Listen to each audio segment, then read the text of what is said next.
শুনো, কুটুক্তি গুলো করছো করছো, কোথায় গিয়ে ঠেকছে কিছু করার নেই ভাই। বিড়ি খাওয়া জায়েজ এদের কাছে, গাঁজা খাওয়া জায়েজ। এইসব খেয়ে যদি স্টেজে উঠে কি করবে? জর্দা খাওয়া জায়েজ।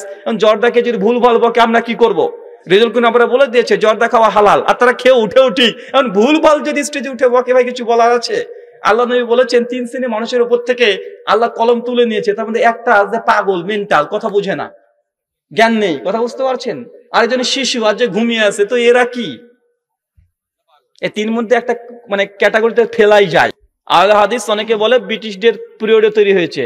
এটা হচ্ছে দুনিয়ার জমিনের সবচেয়ে বড় মিথ্যা কথা। আহলে হাদিস যদি ইংরেজের জামানায় পয়দা হয় তাহলে সুনান তিরমিজি হাদিস না 2192 এবং 2229 তাইফে মানসুরা ইমাম বুখারীর উস্তাদ আলী ইবনুল মদিনী তিনি বলছেন হুম আহলুল হাদিস। তিরমিজিতে আসলে কি হবে? কথা বলেন, তিরমিজিতে আসলে কি হবে? বরং দেওবন্দি, বেরলভী, ফুরফুরা এই 3টে সিলসিলা এটা ব্রিটিশদের ইংরেজের জামানায় পয়দা। কোন সময় পয়দা? 1865 পূর্বে আসমানের নিচে কোনো দেওবন্দি বলে কোনো মাদ্রাসা ছিল না, দেওবন্দি কোনো সিলসিলা ছিল না। 1865 আগে দুনিয়াতে দেওবন্দিদের নামে কোনো মাদ্রাসা তো দূরের কথা, কোনো পায়খানা ঘরও ছিল না। কথা বুঝতে পারছেন ভাইজান? বেরলভী বলে 1856 পরে বেরলভী রেজভী বলে কোনো ফিরকা ছিল না। এটা 1855-56 পরেই ইংরেজদের সময়ে এইগুলো তৈরি করা হয়েছে। এই জন্য তো যখন দারুল উলুম দেওবন্দ 100 বছর পূর্তি হলো, মানে 100 বছর পূর্ণ হলো, ওলেমাই দেওবন্দ সেই সময়তে ভারতের প্রধানমন্ত্রী মাননীয়া ইন্দিরা গান্ধীকে দাওয়াত দিয়েছিল এবং তার প্রশংসায় হুজুরগুলো অনেক বড় বড় কথা বলেছিল। কায় ইন্দিরা গান্ধীকে দাওয়াত দিয়েছিল? দারুল উলুম দেওবন্দে। ওলেমাই হিন্দকা শানদার মাঝি হানাফি দেওবন্দি আলেমদের লেখা 4th খণ্ডের 280 পৃষ্ঠাতে লিখেছে, 420 পৃষ্ঠাতে লিখেছে।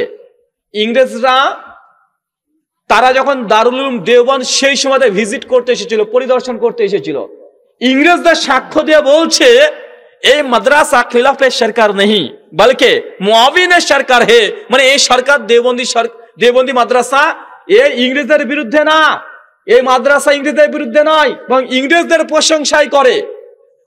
কি বুঝলেন? এটা ইংরেজদের নিজে বলে যাচ্ছে।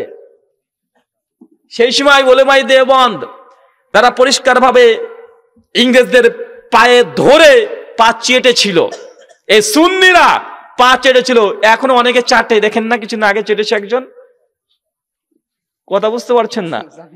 সমাজদেরকে ইশারায় কাফি, মানে এদের রক্ত আগে থেকে আছে। তারা ফতোয়া যখন জিজ্ঞাসা করলো ভারতে ব্রিটিশদের বিরুদ্ধে, ইংরেজদের বিরুদ্ধে যুদ্ধ করা যাবে কি যাবে না, ওলেমাই হিন্দকা শানদার মাঝি হানাফি দেওবন্দি ওলামাদের লেখা 4th খণ্ডে 480, 81, 82 পরপর লিখেছে তারা উর্দু কিতাব।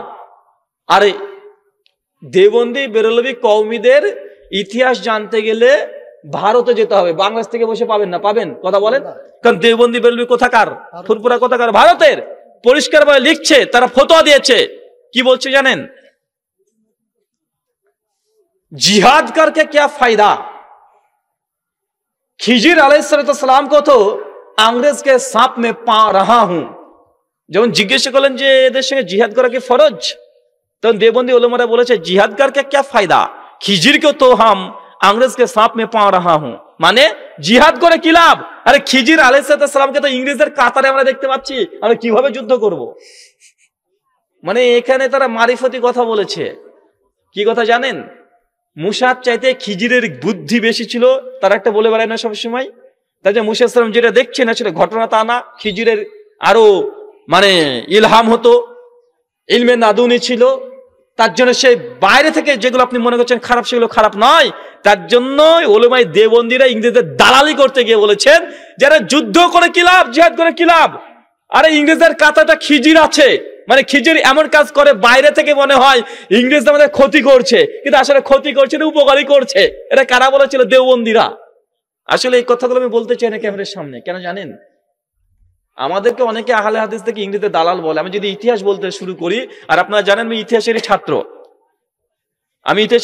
যদি আমি ইতিহাস বলতে যাই দেওবন্দি বেরলভী এই সুন্নিদের তথাকথিত ভণ্ডদের, তাহলে সমস্যা আমাদের মুসলিমদের হয়ে যায়। কারণ আমি এই কথাগুলো বলবো, আমার আলোচনা হিন্দুরাও শুনে, এই আলোচনা টুক করে কেটে নিয়ে ভারতের মিডিয়াগুলো তখন প্রচার করবে, দেখো দেখো দেখো, এই দেখো মুসলমান হুজুরা স্বীকার করছে যে মুসলমানরা ব্রিটিশদের বিরোধিতা করেছে। ওরা তো এই ব্রিটিশদের পক্ষে ছিল, ওরা তার দেওবন্দি আহলাস বুঝে না, তা তো মুসলমানগুলো থেকে দেখে দেখে বলে এই দেখো দেখো দেখো মুসলমান স্বীকার করে নিয়েছে আমরা ব্রিটিশদের পক্ষে ছিলাম, মুসলমানরা ব্রিটিশদের পক্ষে ছিল, তাহলে আমাদেরকে এটা নিয়ে আরো অত্যাচার হতে পারে, এই জন্য আমরা মিডিয়াতে কথা বলতে চাই না। কথা বুঝতে পারছেন? যদি সত্য ইতিহাস তুলে ধরি, দেওবন্দি বেরোলিয়া সিলসিলা ফুরফুরা যারা আছে একদম ন্যাংটা করে দৌড়তে শুরু করবে। এত নোংরামি তারা সেই সময়তে করেছিল। এখনো তো দেখতে পাচ্ছেন করছে কি, একটু জোরে চাপ দিক দেখেন মা মা বলে ডেকে পা ধুয়ে পানি খাবে এরাই। আর আহলে হাদিস যখন সুযোগ হবে জিহাদে ফরজে আইন হয়ে যাবে, সেই সময় আহলেসের বাচ্চারা প্রথম জিহাদের ময়দানে ঝাঁপিয়ে পড়বে, বলতে হবে না ইনশাআল্লাহ। তুমি কিবোর্ডে আজকে জিহাদ করছো, মাইক ফেলে একদম জিহাদ করে ফাটিয়ে ফেলছো, মাইকে জিহাদ আর কিবোর্ডে জিহাদ, ফেসবুকে কমেন্ট করে জিহাদ করছে। আচ্ছা না নাই কথা বলেন? ইংরেজদের ব্রিটিশ বিরোধী আন্দোলন তোমাদের একজন হুজুরে ফতোয়া দেখা হতো জিহাদ ফরজ ছিল, কেউ বলেছিল কি না? সব মসজিদে কোনে ভয়ে বসে বসে তসবিহ করতো, আল্লাহ বাঁচাও আল্লাহ বাঁচাও। আর কিছু বলছি না, শুকরিয়া।